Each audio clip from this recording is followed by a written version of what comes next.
Hey, what's going on, YouTube?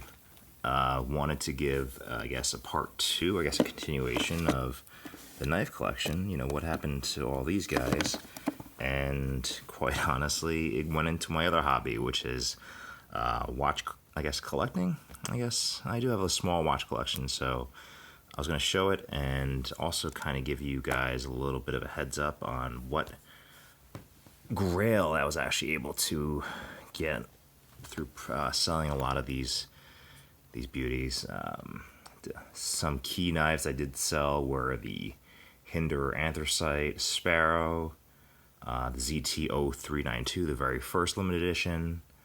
What else? My Sebenza, my Strider AR and Strider SNG, the earlier old generation, Chavez, the 228, 325, and probably also the Jake Hoback, and also my custom Todd Davison. So it's a lot of knives that I sold, but I'm very, very happy because I finally got my Grail. So without further ado, here's my watch collection. So I have two kind of cases for it. One is this cool travel case that I got from Amazon. This came really handy in my last vacation.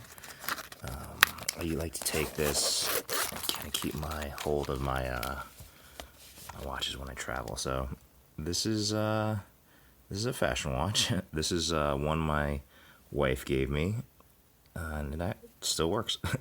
I've had it for about 5 years now, and you know, Michael Kors was all the rage back in the day, so I did have it. It's really interesting because this guy, focus, man. So this guy is a chronograph, but as you can see, the second hand is this main, where I guess the chronograph should be.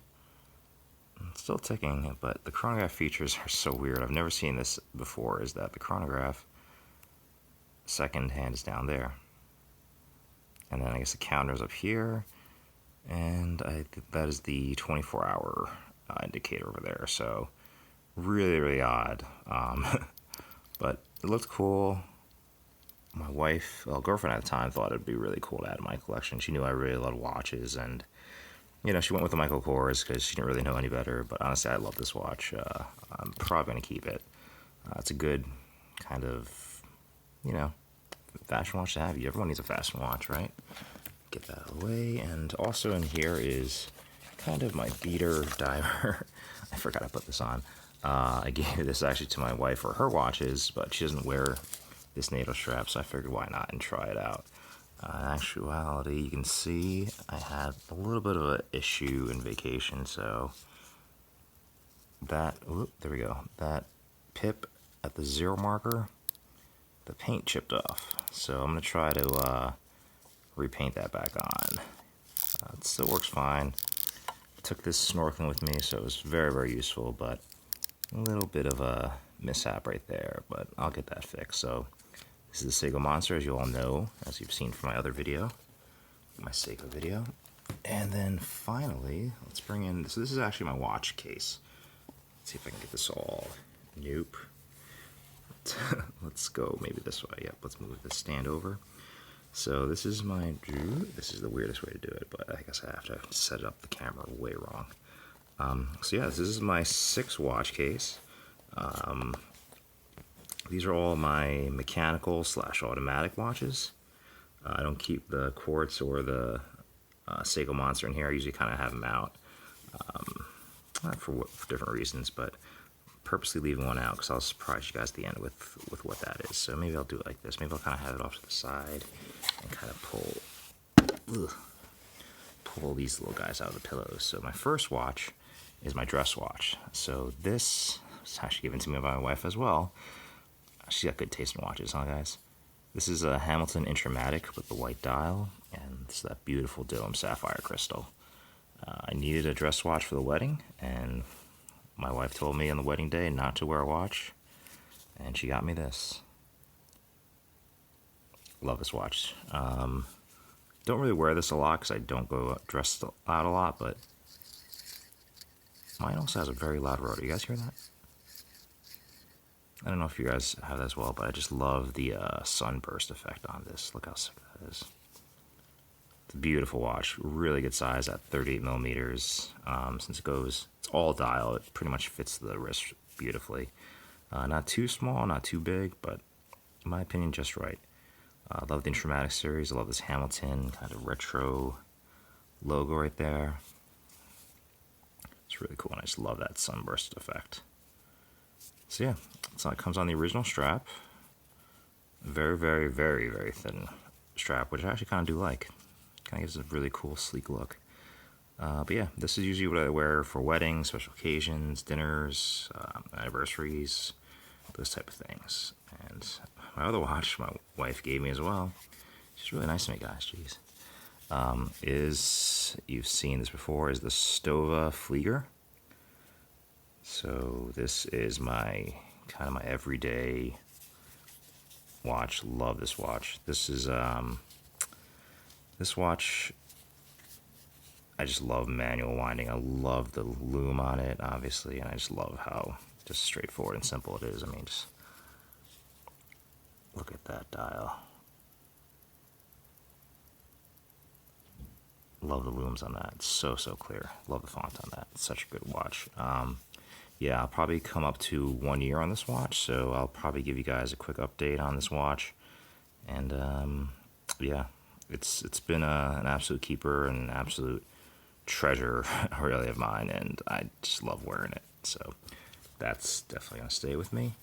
I'm gonna go through these two quickly because I've already done a video on these two. These was the Seiko Alpinist and my Seiko SKX. So the Alpinist, as you know, is a huge, I'm a huge fan of this because it just reminds me of, you know, the person who, I guess, yearns for the great outdoors, yearns for adventure, and I just love that internal rotating bezel.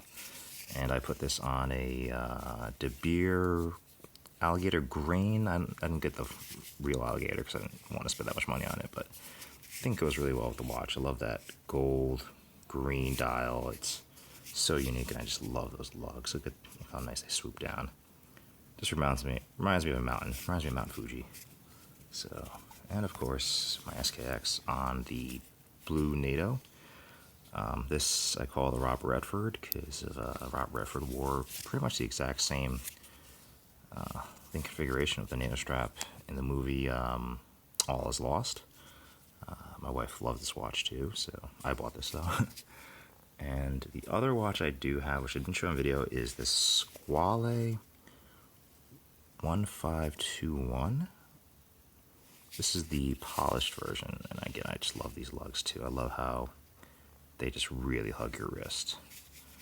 I went with this one because I wanted I've always wanted a vintage diver, but could never find the right one. And then as soon as I saw this one, I thought this was just perfect for me. It was vintage without the worry of buying vintage. Kind of like this one, actually, you know? I love that vintage look. I like this is kind of more of a 50s, 60s vibe. This to me is more of a 70s vibe, so I just love that. Loom's alright, not as good as, actually my stove is better. But let's see if we can get that on camera. Yep, there we go. It's alright, nothing to write home about, but I just love, the strap they give you with it. It gives, again, that vintage vibe, and that orange hand is just so sexy. It's super legible. It's so easy to just quickly, boom, look at that hand and know what time it is, and I just love the overall design of this. Obviously, it takes some cues from the Submariner, just with those indices. I guess that's where it is. That's only where it is. The hands are different. They have the stick hands. I love that kind of square seconds hand. And I love this kind of fat bezel.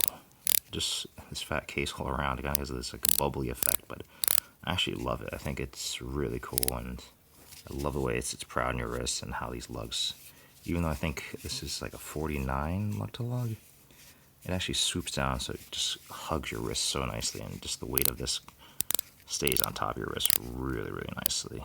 So, big fan of this watch. Love it. Love that blue. I mean, that sunburst blue is so nice. But yeah, so obviously I'm really into divers. I don't dive, but I do just dive. But I probably have too many of them. But this one came in super handy for vacation just with snorkeling. I know snorkeling is not really diving, but just having something that's like really, I mean, just look at that loom.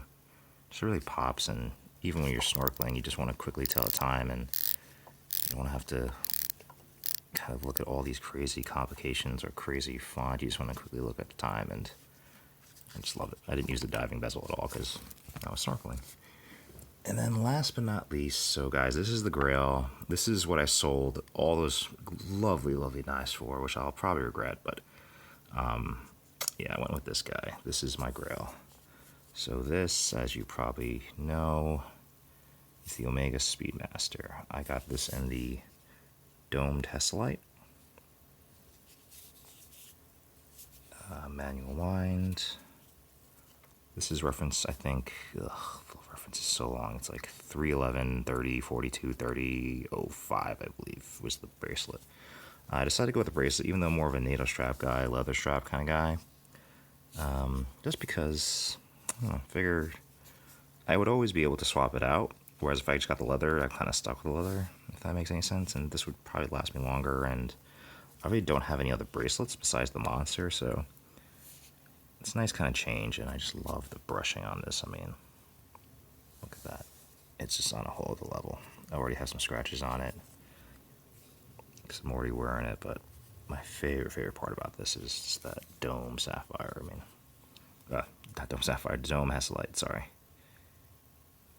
I just love how it just distorts the view. It's so cool. But yeah, guys, this is what I ended up selling to get. I've always wanted this watch. This is a watch I've wanted since at least since high school. So this has been quite the journey for me. So this has been quite the Grail for me. I love that. This watch for me means like a lot of sacrifices, a lot of hard work. You know, it's a watch I've always wanted, and I didn't think I'd ever get. I just love the back of it too. Just that the first watch worn on the moon. It just speaks a great story about this watch, and yeah, a lot's been said about this watch already. But for me, I've always loved the aesthetic. I love the story behind everything. So I love the story behind this watch, and yeah, for me, it was just kind of a no-brainer, guys. Bad focus. I just wanted to get, something that was just kind of reminiscent of, a journey and a goal, and just something that I guess, it's hard to explain. It's what I've always wanted. Wanted this since high school, obviously, like I said before. Never thought I could get it. And, life happens. Other hobbies happen, so you don't end up getting what you want. And very recently, my wife was like, you only live once, and if you always wanted it, why don't you just go get it? And then from then on, I really kind of set off and just went on a journey of sacrifices, of just trying to get this watch because I really wanted it, and it meant selling a lot of other things to get this. But I'm really happy with finally getting this watch. It's sorry, it's very hard to do this behind camera. It's just, it's been a journey for me. It's been a dream of mine. I never thought I would own this, so I'm just very excited about it. As you can tell, it's at a loss for words. It's unreal. It's just, for me, it's not overly gaudy. It's not overly luxurious. It's just done so very well, and I'm just in love with it. I might do a review on it. Might not. A lot of people have done reviews on this watch, but whoops, hit the camera.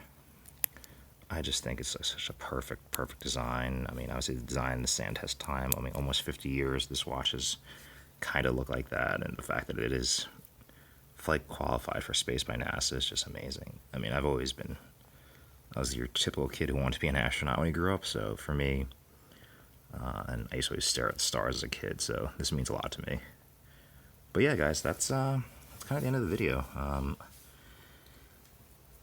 Just giving you guys a heads up about, my knife collecting and my watch collecting. Probably my knife collecting is going to slow down a lot. I don't know if I'm going to get anything too crazy upcoming. The only thing I'm really looking at is maybe a Kaiser.